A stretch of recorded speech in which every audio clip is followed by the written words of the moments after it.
भारतीय संविधान का भाग 3, जिसमें मूल अधिकार यानी कि फंडामेंटल राइट अर्थात कि मूल अधिकारों के बारे में चर्चा की गई है। भाग 3 मूल अधिकार।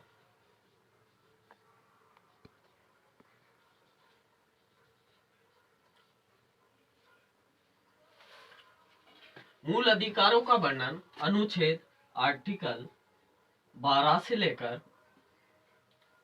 35 तक किया गया है।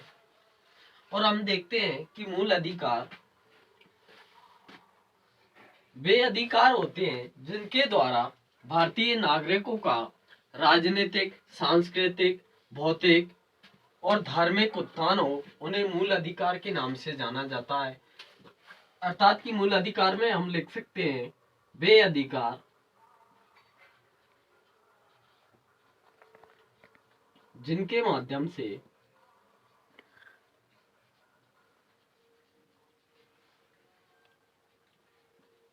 नागरिकों का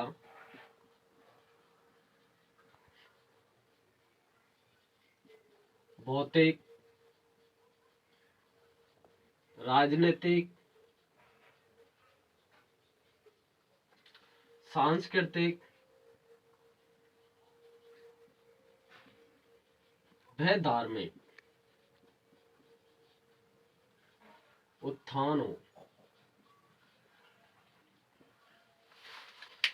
मूल अधिकारों से संबंधित अनुच्छेद 23। वही हम देखें कि मूल अधिकार भारतीय संविधान में अमेरिका के संविधान से लिए गए हैं या अमेरिका के संविधान से अवतरित हैं। मूल अधिकारों को कहां से लिया गया है? अमेरिका के संविधान से।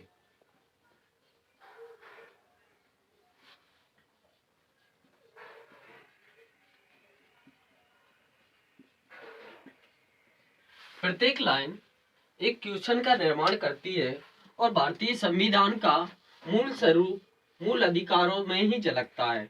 इसलिए भीमराव अंबेडकर ने कहा है, अगर भाग 3 को अगर संविधान से हटा दिया जाए तो भारतीय संविधान शून्य प्राय हो जाएगा, अर्थात कि संविधान का कोई महत्व नहीं रहेगा। इसलिए भारतीय संविधान में मूल अधिकारों के लिए भारतीय संविधान का मेग्ना कार्टा भी कहा जाता है। तो ये कई बार क्वेश्चन आया है कि भारतीय संविधान का मेग्ना कार्टा किसे कहा जाता है? तो मूल अधिकारों को भारतीय संविधान का मेग्ना कार्टा कहा जाता है।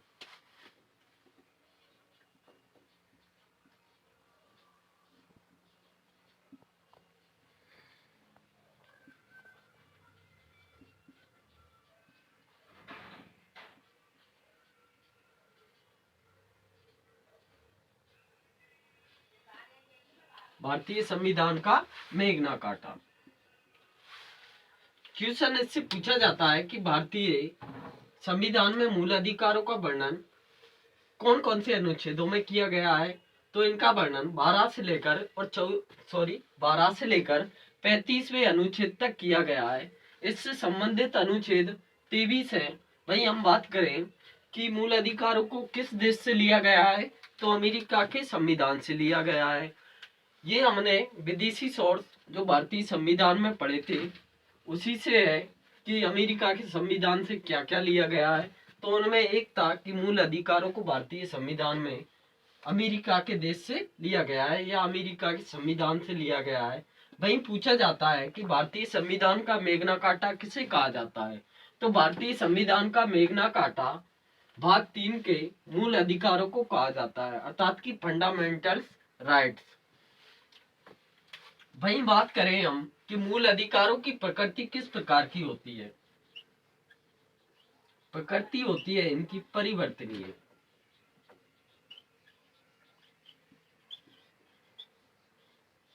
यहाँ परिवर्तनीय से आश्रय है कि मूल अधिकारों का हनन होने पर कोई भी नागरिक, भारतीय नागरिक सर्वोच्च न्यायालय में जाकर अपील दर्ज कराया जा सकता है और सर्वोच्च न्यायालय द्वारा मूल अधिकारों के हनन होने पर उनका, अर्थात कि मूल अधिकारों का हनन हुआ है, उस पर कार्रवाई करता है। इस प्रकार से ये क्वेश्चन पूछा जाता है कि मूल अधिकारों की प्रकृति किस प्रकार की है? तो परिवर्तनीय है। वही हम बात करें मूल अधिकार के स्वरूप की, सर्वरूप की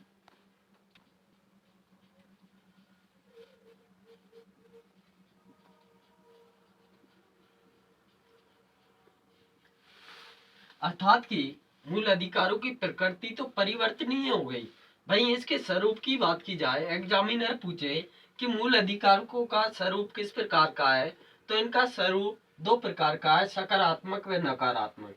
सकारात्मक इसलिए कहा जाता है क्योंकि ये भारतीय नागरिकों के लिए उनके मूल अधिकार या उनके जो भौतिक अधिकार दिए गए हैं और राजनीतिक सांस्कृतिक उनके द्वारा सर्वोच्च न्यायालय में जाकर अपील की जा सकती है, इसलिए इन्हें सकारात्मक माना जाता है। भाई नकारात्मक इसलिए माना जाता है क्योंकि ये राज्यों पर पाबंदी लगाते हैं। किस प्रकार से?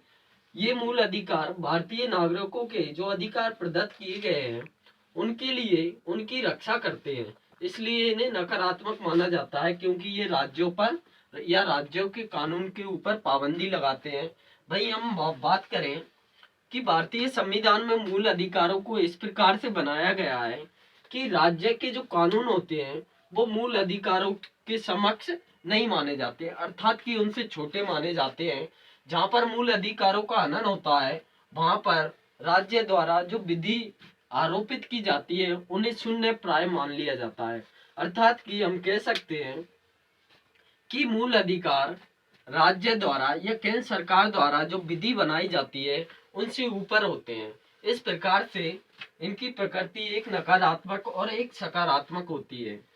वहीं हम बात करें मूल अधिकारों से संबंधित तो पूछे जाते हैं जब मूल अधिकार या भारतीय संविधानों को बनाया गया तब भारतीय नागरिकों के लिए कितने मूल अधिकार प्रदत्त किए गए थे, तो 7 मूल अधिकार प्रदत्त किए गए थे। प्रारंभ में इधर ही लिखेंगे इसे, प्रारंभ में 7 मूल अधिकार प्रदत्त थे। अगर पूछा जाए आपसे एग्जामिनर द्वारा कि भारतीय संविधान में कितने मूल अधिकारों का वर्णन किया गया था, तो मूल रूप से भारतीय संविधान में 7 मूल अधिकारों का वर्णन किया गया था, लेकिन संविधान संशोधन 44 के द्वारा संपत्ति के अधिकार को हटाकर उसे मूल अधिकारों की प्रकृति से हटाकर और उन्हें भारतीय संविधान के अनुच्छेद 300 के में जोड़ दिया गया। इस प्रकार से संपत्ति के अधिकारों को मूल अधिकार न मानकर उसे कानूनी अधिकार का दर्जा प्रदान किया गया।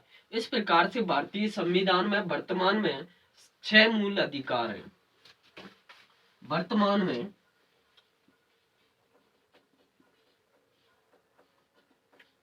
6 मूल अधिकार।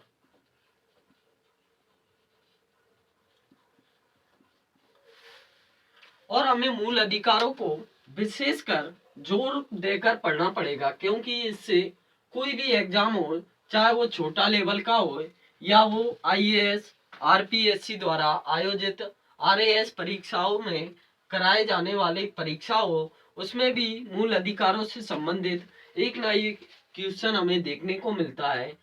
इसी के प्रारूप में हम देखेंगे कि वे कौन कौन से मूल अधिकार भारतीय नागरिकों को प्रदान किए गए हैं।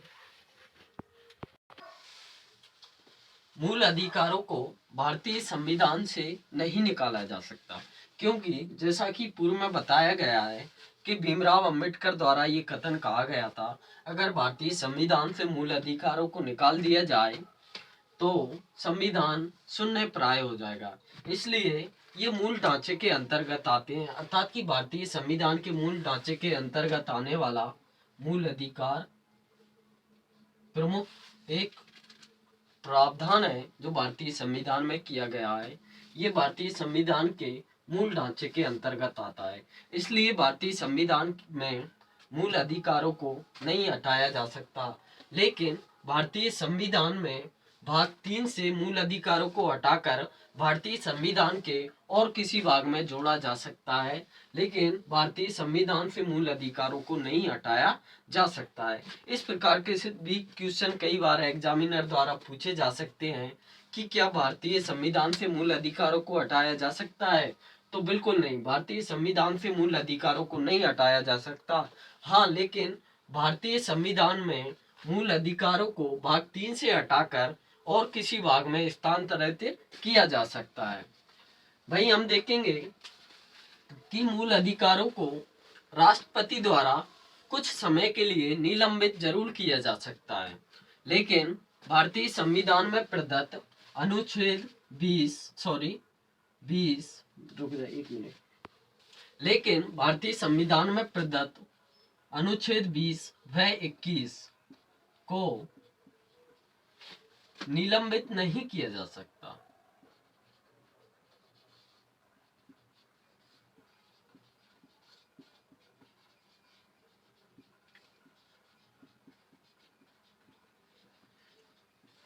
हम देखते हैं और आगे पढ़ेंगे, जो राष्ट्रपति को आपातकालीन शक्तियां प्रदत्त की गई हैं, उसके द्वारा राष्ट्रपति मूल अधिकारों को निलंबित कुछ समय के लिए कर सकता है, लेकिन भारतीय संविधान में प्रदत्त 20 व 21 अनुच्छेद में जो मूल अधिकार दिए गए हैं उन्हें राष्ट्रपति निलंबित नहीं कर सकता है, चाहे वो कोई सी भी कंडीशन हो, चाहे वो आपातकालीन हो या राष्ट्रपति आपातकाल हो या राष्ट्रीय आपातकाल हो या आर्थिक आपातकाल हो। इन परिस्थितियों में भी अनुच्छेद 20 और 21 को निलंबित नहीं किया जा सकता है।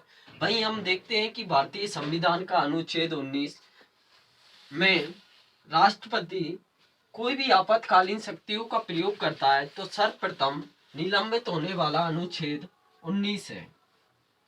अनुच्छेद 19 सबसे पहले निलंबित होता है।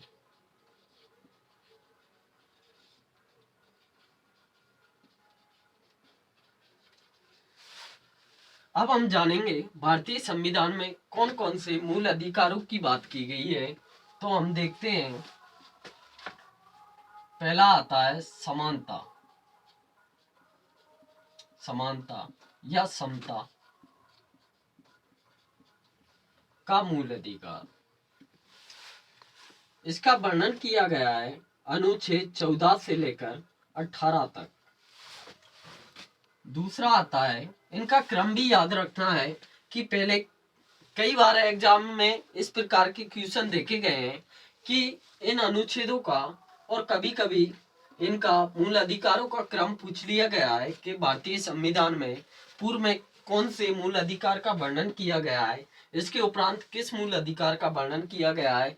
इसलिए हमें ये बेहतर होगा कि हम इनका क्रम भी याद रखें। प्रथम क्रम पर आता है समानता या समता का मूल अधिकार, जिसका वर्णन अनुच्छेद 14 से लेकर 18 तक किया गया है। दूसरा आता है स्वतंत्रता का अधिकार।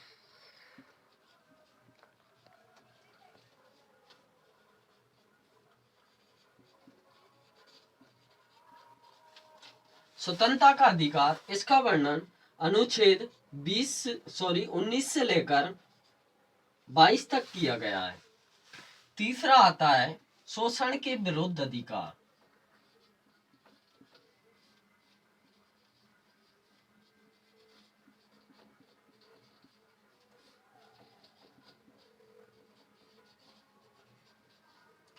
अधिकार हम कह सकते हैं मूल अधिकार अनुच्छेद 23 से लेकर 24 तक। चौथा आता है धार्मिक स्वतंत्रता का मूल अधिकार 25 से लेकर 28 तक। पांचवा आता है सांस्कृतिक स्वतंत्रता का अधिकार या सांस्कृतिक स्वतंत्रता का मूल अधिकार 29 से लेकर 30 तक। छठा आता है संपत्ति का अधिकार। अनुच्छेद 31 में इसका वर्णन था, लेकिन 44वें संविधान संशोधन 1978, 44वें संविधान संशोधन 1978 के द्वारा इसे कानूनी अधिकार बना दिया गया।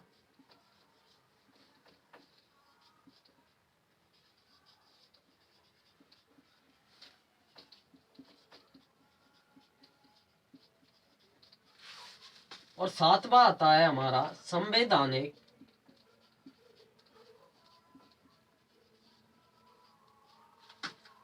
उपचारों का अधिकार, मूल अधिकार। इसका वर्णन भारतीय संविधान में अनुच्छेद 32 में किया गया है। इस प्रकार से हमारे संविधान के मूल अधिकारों का वर्णन किया गया है। सर्वप्रथम आता है हमारा समानता या समता का अधिकार, जिसमें अनुच्छेद 14 से लेकर 18 तक इनमें वर्णन किया गया है। दूसरा स्वतंत्रता का मूल अधिकार, 19 से लेकर 22वें अनुच्छेद तक स्वतंत्रता का मूल अधिकार का वर्णन किया गया है।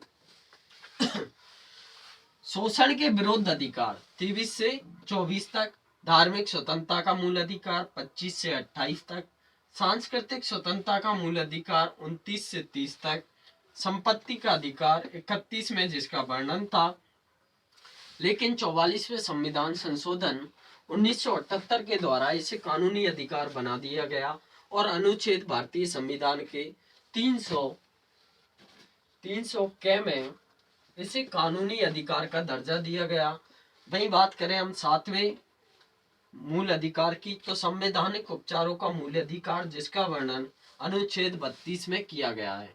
इस प्रकार से इनका क्रम भी याद रखना है कि प्रथम क्रम पर क्या है, दूसरे पर कौन सा मूल अधिकार, तीसरे पर, चौथे पर, पांचवें पर, छठे पर, और छठा खत्म कर दिया लेकिन सातवें का यानी कि ये छठे का स्थान ले लिया।